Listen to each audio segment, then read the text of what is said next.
नमस्कार मित्रांनो, आजच्या व्हिडिओमध्ये तुमचे स्वागत आहे. मागच्या व्हिडिओमध्ये आपण नंबर लाईन म्हणजे काय आपण शिकलेलोच आहोत आणि how to represent the numbers rational numbers on the number line हे आपण बघितलेलं आहोत. आजच्या व्हिडिओमध्ये आपण प्रॅक्टिस सेट 1.2 सोडवणार आहे. तर आपल्याला माहीतच आहे की जसं आपण नंबर लाईनच्या राईट साईडला जातो तसं नंबर मोठे होत जातात आणि जसं लेफ्ट साईडला जातो तसं नंबर लहान होत जातात. म्हणजेच -2 हे -1पेक्षा लहान आहे. तर आजच्या प्रॅक्टिस सेटमध्ये आपल्याला हेच बघायचे आहे. आपल्या आजच्या प्रॅक्टिस सेटचा पहिला क्वेश्चन आहे कम्पेअर द फॉलोइंग नंबर्स. तर आता आपल्याला -7 आणि -2 पहिला प्रश्न आहे.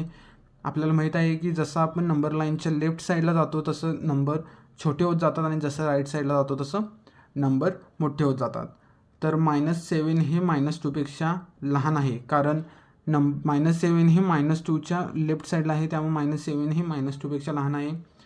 तसंच क्वेश्चन नंबर 2 आहे 0 आणि -9/5. तर आपल्याला माहीत आहे -9/5 म्हणजेच इकडे कुठेतरी येणार आहे लेफ्ट साईडला 0च्या, त्यामुळे 0 हे -9/5पेक्षा मोठे असणार आहे, त्यामुळे आपण इथे हे 0 ग्रेटर दॅन -9/5 असं लिहिलेलं आहे. तर पुढचा प्रश्न आहे क्वेश्चन नंबर 3 8/7 आणि 0. तर 8/7 हे 0पेक्षा मोठे येणार आहे कारण 8/7 हे 0च्या इकडे कुठेतरी येणार आहे नंबर लाईनच्या, त्यामुळे 8/7 हे 0पेक्षा मोठे असणार आहे. क्वेश्चन नंबर 4 आहे -5/4 अँड 1/4.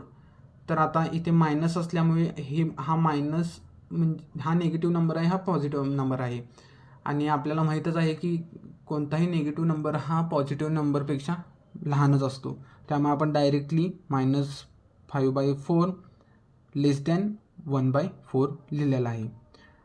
तसं आता इथे आपण हे आपण जेव्हा आपण चेक करत असतो तेव्हा आपल्याला डिनॉमिनेटर बघायचं आहे. या दोघांचा डिनॉमिनेटर सेम आहे, त्यामुळे आपण डायरेक्टली लिहू शकतो. जर आपल्याला डिनॉमिनेटर वेगवेगळा असेल तर आपल्याला ते पहिला इक्वल करून घ्यायला लागतं, ते आपण पुढच्या प्रॉब्लेममध्ये बघणारच आहे. तसंच आता 40/29 अँड 141/29. तर ह्याचा पण डिनॉमिनेटर दोन्हीचा सेम आहे, त्यामुळे आपण डायरेक्टली न्यूमरेटरवरती कम्पेअर करू शकतो. तर 40 हे कायम 141च्या छोटंच असणार आहे, त्यामुळे आपण इथे लेस दॅन साईन दिलेलं आहे. Question number 6 -17/20 and -13/20. तर इथे देखील डिनॉमिनेटर सेम आहे, आपण डायरेक्टली न्यूमरेटरवर आधारित आपण कम्पॅरिझन करू शकतो.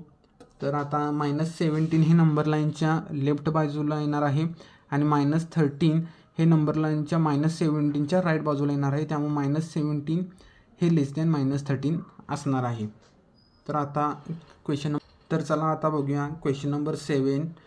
हा देखील क्वेश्चन सोपा आहे, फक्त आता इथे एक ट्विस्ट आहे की ह्याचं दोन्हीचे डिनॉमिनेटर वेगवेगळे आहेत, हे इक्वल नाही आहेत. हा क्वेश्चन सोडवायच्या आधी आपल्याला त्याचे डिनॉमिनेटर इक्वल करून घ्यायला लागणार आहेत. तर हा क्वेश्चन आहे 15/12 अँड 7/16. हे आपण डिनॉमिनेटर LCMच्या मदतीने आपण करू शकतो. आपण मागच्या वेळी शिकलेलोच आहे की LCM कसं करायचे आहे.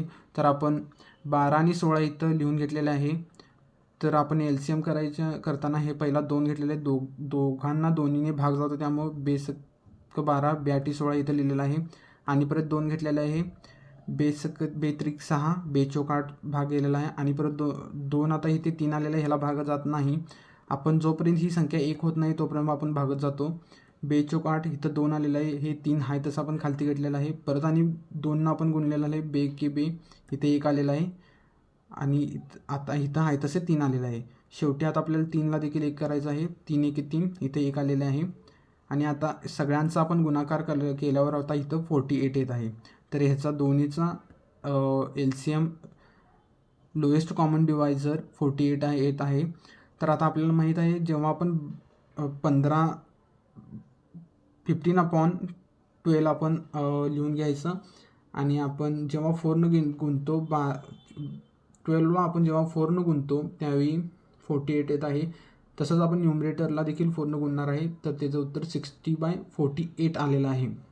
तसंच 16ला आपण जेव्हा 3 गुणणार आहे त्याचं 48, तेव्हा डिनॉमिनेटर 48 होतो आणि 7 इथं डिनॉमिनेटर 3 गुणलेलं आहे, त्या तसेच आपण न्युमरेटरला देखील 3 गुणणार आहे. त्याचे उत्तर आपल्याला 21 आलेलं आहे. तर आता दोघांचाही डिनॉमिनेटर सेम झालेला आहे. आपल्याला डायरेक्टली दिसते की 60 हे 21पेक्षा मोठं आहे. त्यामुळे आता आपण 60/48 म्हणजेच काय 15/12. तर आणि 21/48 म्हणजेच काय 7/16. तर आपण डायरेक्टली 15/12 ग्रेटर दॅन 7/16 लिहू शकतो. आता पुढच्या एक्झाम्पलला मी तुम्हाला सोपी ट्रिक देखील सांगणार आहे. विदाऊट LCM आपण हे कसं सॉल्व्ह करू शकतो. तर चला पुढच्या प्रश्नाला आपण जाऊया. तर क्वेश्चन नंबर 8 आहे -25/8 अँड -9/4. आता हे आपण LCMने देखील सोडवू शकतो कारण ह्याचा डिनॉमिनेटर सेम नाही. पण मी तुम्हाला अजून एक सोपी ट्रिक सांगतो. जेव्हा आपण क्रॉस मल्टिप्लाय करतो त्यावेळी त्याचा डिनॉमिनेटर इक्वल होतो, ॲटोमॅटिकली इक्वल होतो. त्यामुळं आपण असं देखील करू शकतो -25 × 4 ह्याचा न्युमरेटर आणि ह्याचा डिनॉमिनेटर आपण घेतलेला आहे. हे इक्वल टू -100 आलेलं आहे. तसंच 8 × -9 -72 आलेलं आहे. तर आता -100 हे -17पेक्षा छोटा आहे. त्यामुळं आपण -25/8 लेस दॅन -9/4 लिहू शकतो. ही एकदम सोपी ट्रिक आहे. आपण क्रॉस मल्टिप्लाय केलेलं आहे. क्रॉस मल्टिप्लाय केल्यामुळे डिनॉमिनेटर ॲटोमॅटिकली इक्वल होतो. त्यामुळे आपण डायरेक्टली कम्पेअर करू शकतो. ही सोपी ट्रिक आहे एकदम. तसंच आता आपण पुढचा प्रश्न बघूया. Question number 9 12/15 and 3/5. आता आपण इथं देखील तसंच करणार आहे. 12 × 5 आपण केलेलं आहे आणि 15 × 3 इथं लिहिलेलं आहे. आता 12 × 5 60 आलेलं आहे आणि इथे 45 आलेलं आहे. 60 ग्रेटर दॅन 45 आहे. त्यामुळे आपण 12/15 ग्रेटर दॅन 3/5 लिहू शकतो. असं देखील तुम्ही सोडवला तरी चालेल कारण ही सोपी पद्धत आहे. पण पेपरात लिहिताना तुम्ही हे डायरेक्ट उत्तर लिहू शकता हे न लिहिता. त्यामुळे हे पण तुम्ही ट्रिक कन्सिडर करू शकता. हे शॉर्टकट आहे कारण आपण जर LCM काढत बसलो तर खूप वेळ जाईल. असं देखील तुम्ही करू शकता किंवा तुमच्या शाळेत वगैरे काही तसं दुसरं सांगितलेलं असेल तर तुम्ही ती जरी मेथड वापरली तरी चालेल. तर क्वेश्चन नंबर 10 आहे -7/11 अँड -3/4. तर त्याच पद्धतीनं आपण परत -7 × 4 केलेलं आहे आणि 11 × -3 केलेलं आहे. -28 हे जो -7 × 4 जेव्हा आपण करतो -28 उत्तर येतं आणि 11 × -3 जेव्हा करतो -33 येतं. आणि आपल्याला माहीतच आहे नेगेटिव्हमध्ये जेवढी छोटी संख्या असेल ती नेगेटिव्ह मोठी संख्येपेक्षा कायम मोठीच असणार आहे. त्यामुळंच म्हणूनच -7 × 11 ग्रेटर दॅन -3/4 आलेला आहे. आणि एक तुम्हाला सांगायचं आहे जरी मायनस चिन्ह हे मध्ये असू दे किंवा वरती असू दे त्याचा अर्थ सेमच असतो.